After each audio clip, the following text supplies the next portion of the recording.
Chase the rocket, data drew me busy trap. I'm not a rapper, a lot I do, a lot I chew. A film director, helter skelter, off the salsa like it's juice. Let's go, yeah. 12-figure state plan, that was the escape plan, but I ain't investigating. That shit was a waste, man. But wait, I stopped the facing, cause shit just started racing. But wait, it opened gates, and it shit just stopped raining. Oh, like we out the basement, on one floor where it's vacant. She feeling anxious to be out where it's dangerous. Okay, left by the chains, hit especially I bang it. Okay, Jamaican Spanglish, she mixed up in a lane. Yeah, vlog's back. Yeah, it's been a while and a lot's happened. Hired our first full-time staff. Yeah, more seasons of like busyness and craziness. Yeah, vlog's back. Why did I pick up the camera again? I think like a lot of things just like come back to brand and like the importance of brand and the importance of documenting. And I think like, yeah, it's just something that you need to do and something you got to grind out. And yeah, it's like having good brand and having like good, business brand and personal brand is like, what I want is like on the other side of that.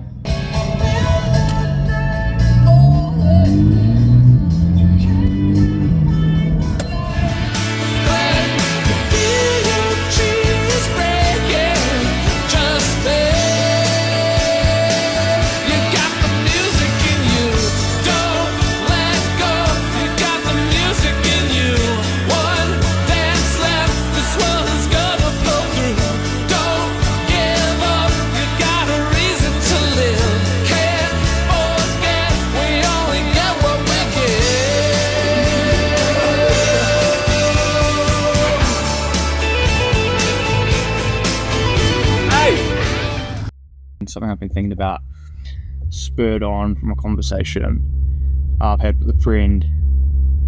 Kind of like what I've been going through at the moment is like, entrepreneurship's hard and like, you're constantly second guessing yourself and like wondering like, was this the right decision, problems to solve, things to do, and like your mind doesn't switch off. And I can probably like cut to a clip of like when I was on a shoot and like just like couldn't sleep. Alright, so this is the camping spot for last night, as you can see. And yeah, I actually had like the worst, a terrible sleep, unsurprisingly. Not because like I was uncomfortable or it was cold or anything like that. I was just like fucking like stressed for some reason. I kept like waking up like I was managing people like in my mind of like, oh, I gotta get this communication to this person, oh, I gotta like check on this person and shit. Like I was making all these phone calls, but for some reason it was like while I was sleeping. But also like whenever I get stressed or like just sometimes I'm like not eating right, I'll get like this really like terrible like bloating, sore stomach sensation, and like it might happen like every other month or something. And yeah, like it's just decided to come about, so that felt pretty terrible. Yeah, that kept me up for most of the night. I'd fall asleep for like maybe half an hour and then wake back up and then repeat. And then I got a good bit of sleep at the end, and then my alarm went off, so it is what it is. But yeah, I mean, I guess I kind of wanted to record these sorts of moments because, like, they're the moments that you want to look back on and, add to the cookie jar. And I haven't recorded them previously, and I wish I had. I think it's also part of just like the authenticity behind wanting to build in public is actually, documenting some of the least glamorous moments. Like, I'm fucking just camping out of my car, the last few days while I'm on this shoot, and no one really wants to record that sort of stuff. But sometimes you gotta just be honest and share the ups and downs a little bit. Now I've lost my keys. Here we go. So yeah, that's kind of what the situation's been. So yeah, like this shit's fucking hard, and I don't think enough people like talk about it transparently and openly, like where, you know, clients will pay late, that fucks up your cash flow, you've got to make payroll, you've got to pay contractors, people you trusted, you know, people poaching work, people poaching staff, you know, and you're kind of like constantly questioning, like, is what I'm doing right? Is the way I'm going about things the right way to go about things? I think like all you can really do is just like keep pushing forward, and you can't spend too much time. You can't spend too much time in your head, I think, and like I think you've got to like write it out, reframe it right, and then move on, and like take whatever learnings you can from it. Yeah, like I was filming a talk with one of my clients, Sarah, who's like a mindset coach, performance coach sort of person, and like a thing that she's big on is like the internal dialogue and the way you speak to yourself, and like the power of kind of subconscious mind, and you know, the words that you use in your mind essentially. I think like that's something that can help with it, and something I like try to do is like, you know, shifting what you're telling yourself and like your internal dialogue away from like, I'm shit, I don't know what I'm doing, blah blah blah blah, to like, you know, take it from like the negative to like the neutral of like awareness, like I'm getting better, I'm doing this, and then eventually into the positive of like, I'm good at this, blah blah blah blah blah blah blah, blah, and kind of like that self-hypnosis. Yeah, if it was easy, everyone would do it. And it's kind of like how you got to pat yourself on the back, right? The mantra I've been repeating to myself has been, problems are just opportunities and workflows, where, you know, if you have a problem like cash flow, it's something that can be solved, like, you know, stricter payment terms, automatic follow-up, incurring interest on overdue invoices. Like, there's lots of little ways you can solve these problems. And I think it's important just to like not get like bogged down in them, but actually like figure out, okay, how am I actually going to solve this? And like, you know, I don't really have the right to complain about this unless I'm actively trying to solve it. Problems are just opportunities and workloads is like a real good one, I think.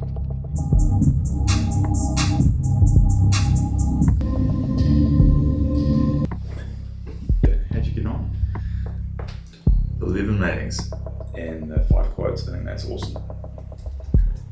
Oh, I mean, like one, which is like 750, but like, oh yeah.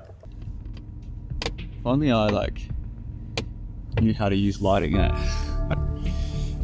What if we do this? Yeah, here we go. It's almost like I like do this for a job, eh? Okay. Something I was just thinking about,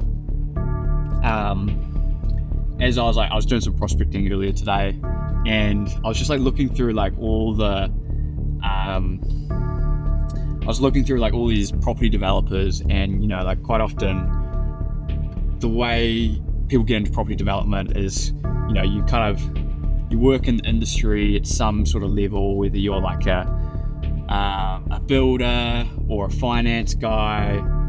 You kind of like work in these adjacent industries until you kind of get to the point where you're like, fuck, why am I working for someone else when I can, you know, do this for myself?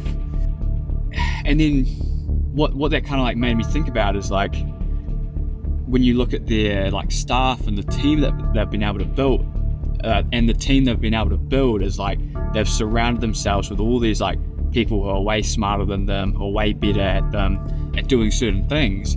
And you know, as part of what they're good at and what they've learned to do is like obviously take a high level and manage everything and steer the ship. But like going back to that base level of like how they kind of like got started and got into it, and what differentiates them to like their general manager or project manager and kind of like the team that they've hired, I think must have something to do with like the level of like self-belief and self-confidence they have in themselves to go out and like go on their own and then, you know, lead a team and bring on these people who are great at what they fucking do and who are essential to the business.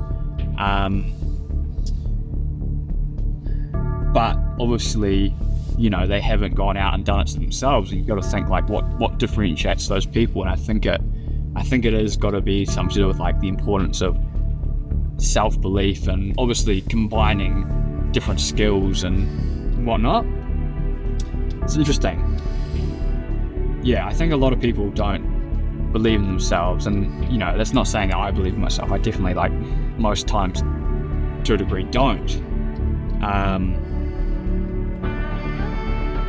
But I think it's important, and I think it's important to like have good, you know, positive internal dialogue.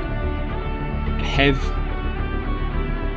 think it's like a Chris Williamson idea that, like, or maybe Alex Mosley, where it's like you've got to kind of combine, you need to combine like the constant feeling of like not being good enough and not being enough but like combine it with the feeling of like no one else can do this as good as me, and like the self-confidence that like you can be the best at something, but with that like kind of like underpinning of a little bit of like, not self-doubt, alright, that underpinning of you could be better, this isn't good enough, you know, but like knowing in your heart that like you're the one to do it. I think there's something powerful in that. It was just something I was thinking about as I was like, yeah, looking through all these leads. But anyway, we're just locked up at the office. It's Friday. Yeah, just locked up and about to probably go to a workout and go home and get a early night. It's, you know, 7 o'clock, the workout, get some dinner and peace out. I did it.